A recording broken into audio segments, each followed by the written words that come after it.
ഞാൻ കലോത്സവവേദിയിൽ ഇപ്പോൾ നിൽക്കുന്നത് നമ്മുടെ പ്രിയപ്പെട്ട ലാലേട്ടൻ്റെ നേതൃത്വത്തിലുള്ള വിശ്വശാന്തി ഫൗണ്ടേഷൻ അല്ലേ, വിശ്വശാന്തി ഫൗണ്ടേഷൻ ലാലേട്ടൻ്റെ നേതൃത്വത്തിലുള്ള അല്ലേ, അതിൻ്റെ ഒരു പ്രവർത്തന രീതിയൊക്കെയാണ് ഇവിടെ കുട്ടികൾക്ക് പറഞ്ഞു കൊടുക്കുന്നത്.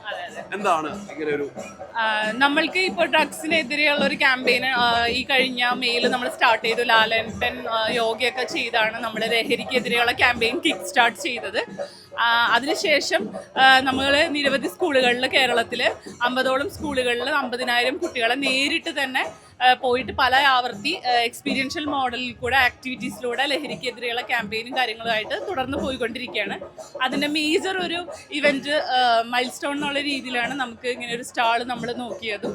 അതിന് കുട്ടികളുടെ ഇടയിൽ ലഹരിക്കെതിരെയുള്ള കാർട്ടൂൺസ്, സ്റ്റില്ല്, അതും ലൈഫ് സ്കിൽസ് ബേസ് ചെയ്തിട്ട് നമ്മളിപ്പോൾ ഇവിടെ ക്യൂറേറ്റ് ചെയ്തിരിക്കുന്നത്. ഒപ്പം തന്നെ ഗ്രൂപ്പ് ഫോട്ടോയും സെൽഫിയും, അങ്ങനെ ഈ ഒരു സന്ദേശം ഉടനീളം കലയാണ് ലഹരി എന്നുള്ള രീതിയിൽ നമ്മൾ എത്തിക്കാനായിട്ട് ശ്രമിക്കുന്നത്. വളരെ നല്ല രീതിയിൽ തന്നെ കുട്ടികൾ അതിനോട് സഹകരിക്കും. ചെറിയ ചെറിയ കുട്ടികൾ നമ്മുടെ സ്റ്റിൽസും കാര്യങ്ങളൊക്കെ മനസ്സിലാക്കുന്നുണ്ട്. അതുപോലെ ചെറിയ ചെറിയ ആക്ടിവിറ്റീസൊക്കെ അവരെ കൊണ്ട് ചെയ്യിപ്പിച്ചിട്ടാണ് നമ്മൾ ചെയ്തു വരുന്നത്. അതെ അതെ അതെ, നമുക്കത് കാണാം. കുട്ടികളൊക്കെ പറഞ്ഞ് മനസ്സിലാക്കിയ ശേഷം കുട്ടികളിലേക്ക് വരാം. അപ്പോൾ ഇതാണല്ലേ, ഇത് കൂടെ ഒന്ന് പിടിച്ചോളൂ. അതിനൊപ്പം തന്നെ മൈക്കിലും പറഞ്ഞു. ഓക്കെ, ഇപ്പോൾ നമ്മൾ രാമു എന്ന് പറഞ്ഞൊരു കുട്ടിയുടെ സ്റ്റോറിയാണ് നമ്മളിവിടെ പറയുന്നത്. രാമു പഠിച്ച് വളരെയധികം മിടുക്കനായി ക്ലാസ്സിൽ അറ്റൻഡ് ചെയ്തിരുന്ന ഒരു കുട്ടിയായിരുന്നു.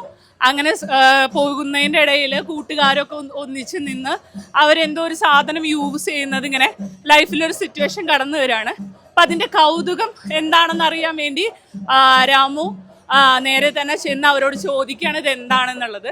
അങ്ങനെ ആ ക്യൂരിയോസിറ്റിയുടെ പേരിൽ ആ കുട്ടി അത് അവരുടെ കയ്യിലിരിക്കുന്ന ഒരു പദാർത്ഥം യൂസ് ചെയ്യാണ്. അത് വളരെ സന്തോഷത്തോടു കൂടി വാങ്ങിച്ചെങ്കിലും വളരെ പരാക്രമത്തോടു കൂടി അവൻ അതിനെപ്പറ്റി ചിന്തിച്ച് ആലോചിച്ച് പിന്നീട് അതൊരു ടെൻഷനും സ്ട്രെസ്സൊക്കെ ആയി ലൈഫിൽ കൊണ്ടു നടക്കുകയാണ്. അതിനുശേഷം പിന്നീട് അവൻ്റെ ലൈഫ് ഒന്നും കൂടി മാറി ഈ സാധനം ലഭിക്കാൻ വേണ്ടിയിട്ട് എന്ത് ചെയ്തു തുടങ്ങി, അതിന് വേണ്ടിയിട്ടുള്ള മോഷണം അങ്ങനെയുള്ള പ്രവർത്തികൾ ഏറ്റെടുക്കുന്നു. അതിനുശേഷം വീട്ടുകാരുമായിട്ടുള്ള പ്രശ്നങ്ങൾ നടക്കുന്നു. അതിനുശേഷം വീട്ടിലെ അമ്മ അതിന് വേണ്ടി എന്താണ് സംഭവിച്ചത് എന്നുള്ളതൊക്കെ കുട്ടിയുടെ അടുത്ത് ചോദിച്ച് മനസ്സിലാക്കുകയാണ്. അതിനുശേഷം ഈ കുട്ടി ഈ ഒരു പദാർത്ഥം വിട്ട് അടുത്ത സ്റ്റേജിലേക്ക് പോകുന്നതാണ് നമുക്ക് കാണാൻ പറ്റുക. സിഗരറ്റ് യൂസ് ചെയ്യുന്നു, അതുപോലെ പിന്നീട് വീട്ടിൽ പല പലതരത്തിലുള്ള പ്രശ്നങ്ങളിലേക്ക് പോകുന്നു. അങ്ങനെ ലൈഫിൻ്റെ ഇതിൽ ആ കുട്ടി അവസാനം അവൻ്റെ ലൈഫ് മാറിപ്പോകുന്നതാണ് ഇവിടെ കാണുന്നത്. ഇനി ഇതേ സെയിം സിറ്റുവേഷനിൽ കൂടെ പോകുന്ന ഒരു കുട്ടി കൂട്ടുകാരും ഒത്ത് കളിക്കാനും ചിരിക്കാനും ഒക്കെയാണ് അവന് കൂട്ടുകൂടുന്നുണ്ട്. പക്ഷെ അവരും ഇതുപോലെയുള്ളൊരു പദാർത്ഥം അവന് കൊണ്ടു കൊടുക്കുന്നു. പക്ഷെ അവൻ തിരിച്ച് കളികളിലൂടെ തന്നെ അവൻ്റെ സ്ട്രെസ്സും കാര്യങ്ങളും അത്തരത്തിലുള്ള ഈ ഇൻഫ്ലുവൻസിൽ പോകാതെ ആ കുട്ടികളുടെ കൂടെ കളിച്ചും ചിരിച്ചും തന്നെ വീണ്ടും ഒന്നാമതാവുന്നു. നല്ല രീതിയിൽ തന്നെ കണ്ടിന്യൂ ചെയ്യുന്നു. വീട്ടുകാരുടെ സപ്പോർട്ടും കാര്യങ്ങളൊക്കെ ഇതാക്കുന്നു. അതിനിടയിൽ അവൻ ഇതുപോലെ കുട്ടികൾക്കിടയിൽ ലഹരി പദാർത്ഥമൊക്കെ കൊണ്ടുവരുന്ന ആളുകളെ കാണുന്നു. അപ്പം അത് വേഗം തന്നെ പോലീസിന് ഇൻഫോം ചെയ്യുന്നു. ആ ഒരു ഇതിന് ആ കുട്ടിക്ക് അപ്രിസിയേഷൻ കിട്ടുന്നു. അവൻ്റെ ലൈഫിലെ പല കാര്യങ്ങളെയും പോസിറ്റീവായിട്ട് എടുത്തുകൊണ്ട് അവൻ മുന്നോട്ട് പോകുന്നു. വീട്ടിൽ അവൻ്റെ അച്ഛൻ്റെയും അമ്മയുടെയൊക്കെ സപ്പോർട്ടോടു കൂടി അവനങ്ങനെ നല്ലൊരു ജീവിതത്തിലേക്ക് എത്തുന്നു. ഇതാണ് നമ്മളുടെ ഒരു മെയിൻ ആർട്ടിസ്റ്റ് ചെയ്തിട്ടുള്ള ഒരു വർക്കാണ്.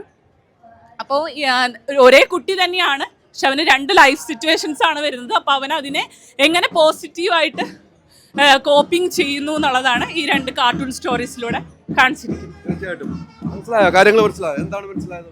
Say no to drugs. അതല്ലേ, അപ്പോൾ നമുക്ക് ലാലേട്ടനാണ് ഇതിന്റെ ഫൗണ്ടർ, മനസ്സിലായല്ലോ? ലാലേട്ടൻ ഇത് കാണിക്കുന്നത്, ലാലേട്ടനാണ് ഇതിന്റെ മെയിൻ.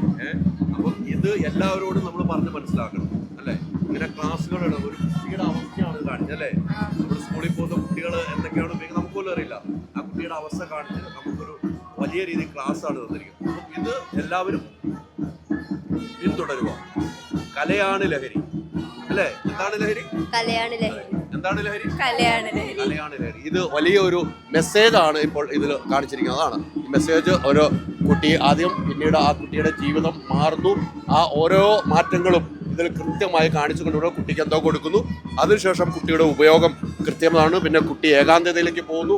പിന്നീട് ആ കുട്ടി പല റൂട്ടിലേക്ക് മാറിപ്പോകുന്നു. അദ്ദേഹം സേർട്ട് വലിയിലേക്ക് പോകുന്നു, വീട്ടിൽ വയലൻ്റ് ആവുന്നു. ആ വീട്ടിൽ വയലൻ്റ് ആവുമ്പോൾ അച്ഛനും അമ്മയ്ക്കും ഉണ്ടാകുന്ന ബുദ്ധിമുട്ട് കാണിക്കുന്നു. പിന്നീട് ടീച്ചർമാരും അങ്ങനെ പിന്നീട് ആ മോൻ്റെ ഒരു വളർച്ചയാണ്. ഹാപ്പി ആവുന്നു, ഫുട്ബോൾ കളിയിലാകുന്നു, ഇങ്ങനെ പോയി വളർച്ച കാണിച്ച് അത് എന്തൊരു ഹാപ്പി ആവുന്നു പിന്നീട് വീട്ടിൽ. അങ്ങനെ ആ കുട്ടിയുടെ വളർച്ച കാണിക്കുന്നു.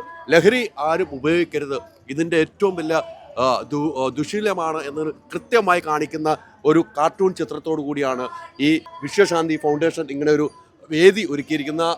ലാലേട്ടൻ നേതൃത്വം നൽകുന്ന, മേജർ രവി നേതൃത്വം നൽകുന്ന അങ്ങനെ വലിയ ഒരു കൂട്ടായ്മയിൽ ഉള്ള ഒരു ഫൗണ്ടേഷൻ്റെ ഒരു സ്റ്റാള് ആദ്യമായിട്ടാണ് ഒരു കലോത്സവ വേദിയിൽ വരുന്നത്. ഇത് മാക്സിമം നിങ്ങളെല്ലാവരും ഇത് വന്ന് കാണണം. ഇതിൽ നിന്നും നിങ്ങൾക്ക് പഠിക്കാൻ ഒത്തിരി പാഠങ്ങളുണ്ട്. 18-ാം തീയതി വരെ ഈ സ്റ്റാൾ ഇവിടെ ഉണ്ടാകുന്നതായിരിക്കും. ഒത്തിരി ആളുകൾ വരുന്നുണ്ടല്ലോ അല്ലേ? കുട്ടികൾ വളരെ എൻഗേജിങ്, ചെറിയ കുട്ടികളൊക്കെ ഇവിടെ എന്താണെന്നുള്ളത് വന്ന് നോക്കുന്നുണ്ട്. അപ്പോൾ ഓക്കെ, നമുക്ക് എല്ലാവരും അറിയിക്കാം. മറക്കണ്ട, ലാലേട്ടൻ നിൽക്കുന്ന കണ്ടില്ല, മറക്കരുത്. ലാലേട്ടനാണ് ഒരു ഇതിൻ്റെ മെയിൻ ആള് എന്ന് വേണം നമുക്ക് പറയാം അല്ലേ? അതെ, ലാലേട്ടൻ നേരിട്ട് നടത്തുന്ന പ്രൊജക്റ്റാണ്. വിശ്വശാന്തി ഫൗണ്ടേഷൻ്റെ കീഴിലുള്ള സ്റ്റാള് സന്ദർശിക്കുക. കലോത്സവ വേദിയിൽ വരുമ്പോൾ മെയിൻ വേദിയുടെ ഓപ്പോസിറ്റിൽ ആദ്യ സ്റ്റാൾ കൂടിയാണ്. അപ്പം മറക്കണ്ട. ഹോം അപ്ലയൻസ് വാങ്ങാൻ ഒരിടത്ത്, ക്രോക്കറി വാങ്ങാൻ വേറൊരിടത്ത്, ഗാഡ്ജറ്റ്സ് വാങ്ങാൻ വേറെ എവിടെയോ ഒരിടത്ത്. അതെ, എന്തിനിങ്ങനെ പലയിടത്തും ഓടണം? മൈജി ഫ്യൂച്ചർ ഉണ്ടല്ലോ. മൊബൈൽ ഫോൺ മുതൽ ഹോം അപ്ലയൻസസ് വരെ എല്ലാം ഒരിടത്ത്, ഏറ്റവും കുറഞ്ഞ EMI. അങ്ങനെയാണെങ്കിൽ ഏറ്റവും കുറഞ്ഞ വില. ആഹാ, എന്നാ ഏറ്റവും കൂടുതൽ ഓഫറുകൾ. MyG future, experience the next. മൈജിയാണ് ഫ്യൂച്ചർ.